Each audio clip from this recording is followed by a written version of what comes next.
বিশ্বাস মানে বিশ্বাস থাকে না, বিশ্বাস থাকে না যখন নিষ্ঠাটা নড়বড়ে হয়। এই নিষ্ঠা নড়বড়ে হলে তখন বিশ্বাসে ঘাটতি হয়, আর যখন বিশ্বাসে ঘাটতি হয় তখন আমার যে আস্থা সেটাও টলমল করে।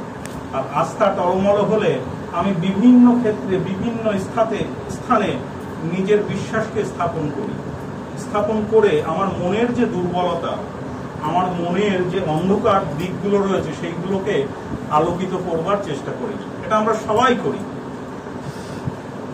বিশ্বাস কেমন হয়, এটা মজার গল্প। ঠাকুর বসে আছেন পার্লারে, এক দাদা গেছেন, বলছে আগে এই যে মুলতানি গরু কিনেছি, অনেক দুধ দেবে সেই আশাতে, কিন্তু সে গরুকে তো খাওয়ানো হচ্ছে ভালো করে, কিন্তু দুধ দিচ্ছে না। ঠাকুর কিছুতেই সে দুধ দিচ্ছে না, যে পরিমাণ দুধ দেওয়ার কথা সে দিচ্ছে না। ঠাকুর হাসছেন মিটি মিটি, এসে বললেন আমলকি খাওয়া না, আমলকি খাওয়াতে বললেন। সে প্রণাম করে চলে গেলেন।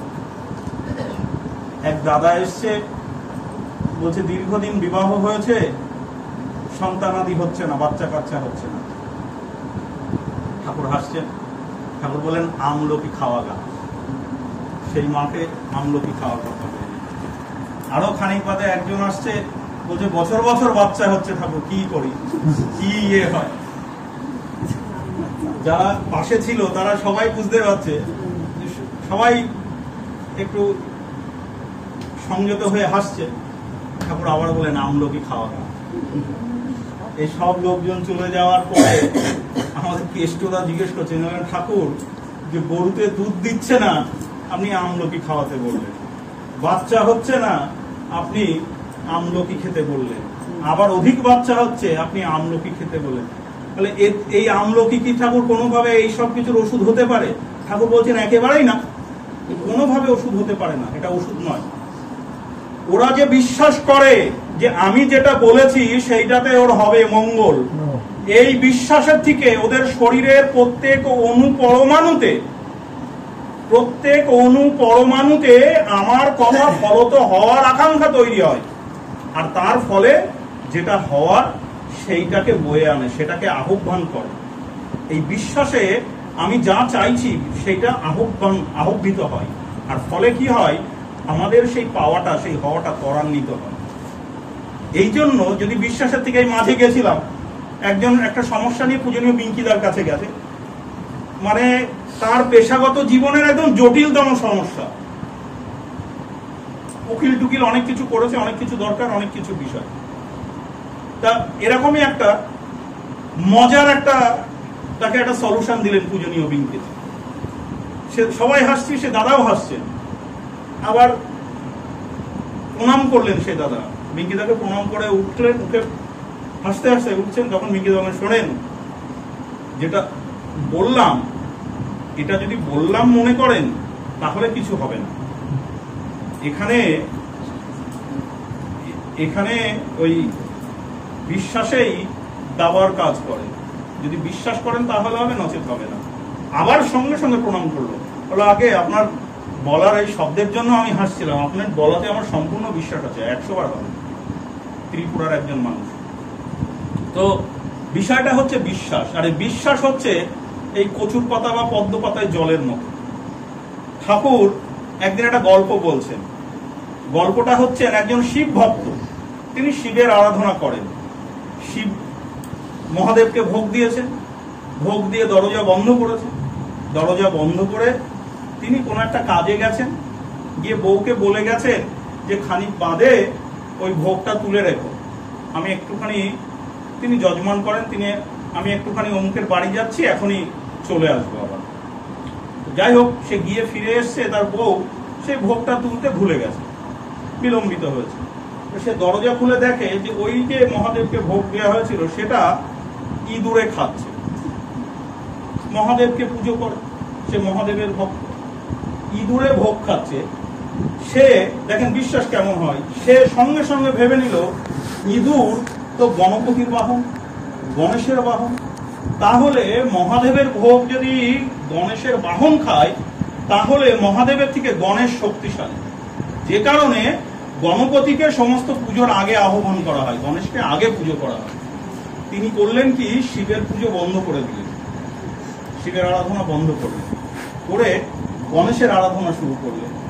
খুব ভালো, নিয়মিত গণেশের ভোগ দেয়, গণেশের আরাধনা করেন, পুজো করেন। ঠিক এমতো যে মতো মহাদেবকে ভোগ দিয়েছেন সেই মতো হচ্ছে গণপতিকেও ভোগ দিয়েছে।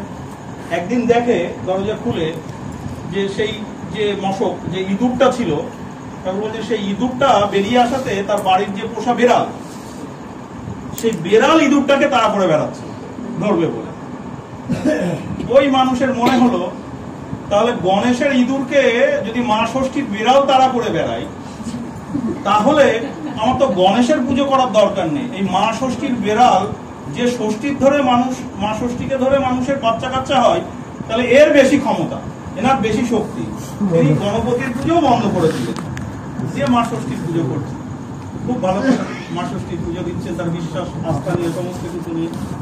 কোনো একটা বিষয়, কোনো কিছু হয়েছে, ঘরের রান্নাঘরের দরজা খোলা ছিল, সেই বেড়ালটা গিয়ে কোনোভাবে হয়তো ঘরে ঢুকেছে, কোনো কিছুতে মুখ দেবে বা গেছে ধরবে বলে, আর তার বউ সেই রুটি বেলা বেলন নিয়ে ও সেই বেড়াল তাড়া করেছে, বেড়ালের মারবে। আর ও সেই সময় বাড়ি এসে দেখে যে তার বউ সেই বেড়াল তাড়া করে নিয়ে বেড়াচ্ছে।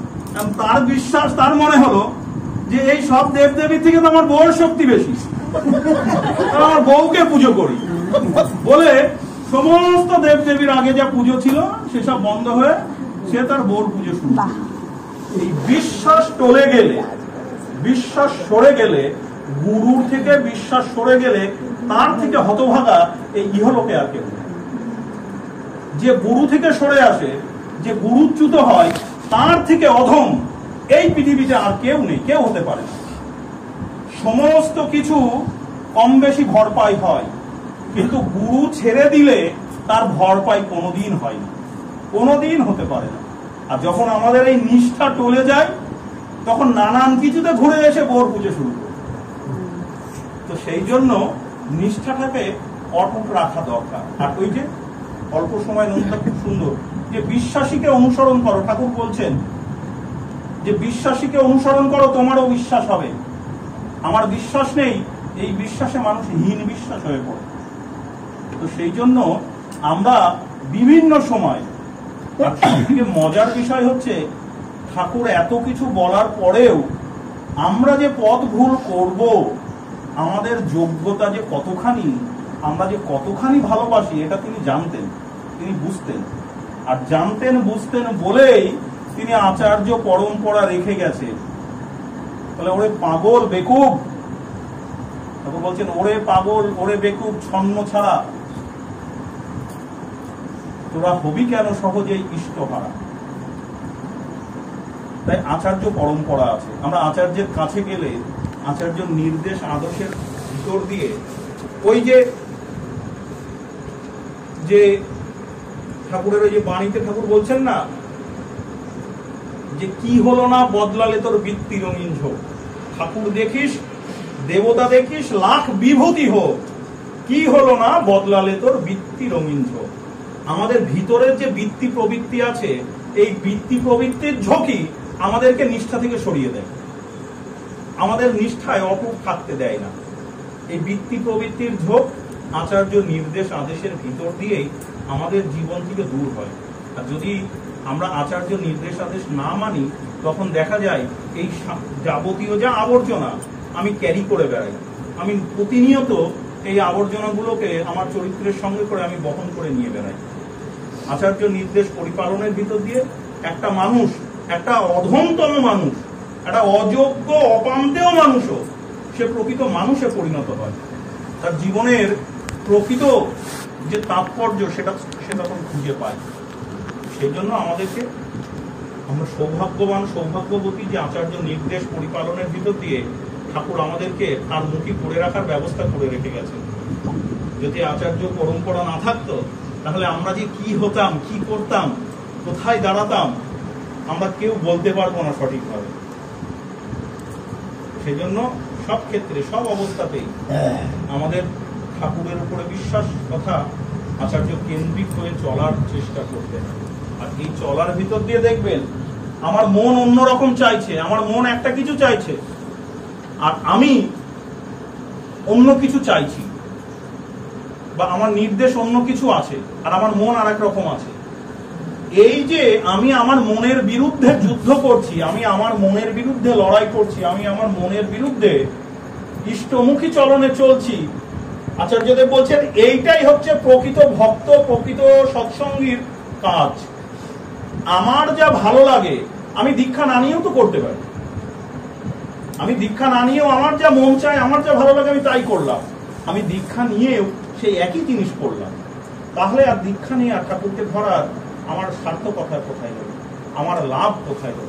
আমি লেখাপড়া শিখলাম, আমাকে একটা বই দেওয়া হলো, আমি পড়তে চাইলাম না, পড়তে পারলাম না, আমি লিখতে পারলাম না, তাহলে আমার তো লেখাপড়াটাই বৃথা। ঠিক তেমনি ঠাকুরকে ধরাটাই তখন বৃথা হয়ে যাবে, যদি কিনা ঠাকুরের বলা মাফিক একটা মানুষ কখনো সে জন্মের থেকেই বা কোনো পরিস্থিতি থেকেই ঠাকুর যা বললেন, আচার্য নির্দেশ যা আছে সেই মাফিক সে চলতে পারবে না, পারে না, একদিনে হয়ে ওঠে না। কিন্তু তার যদি ইচ্ছা থাকে, তার মনের ভিতরের যদি ইচ্ছা থাকে যে না আমি এই এই জিনিসগুলো আমার চরিত্র থেকে বাদ দেব, ঠাকুর দয়াময়, তার সেই সেই জিনিসগুলো তার চরিত্র থেকে বাদ যায়, আর সে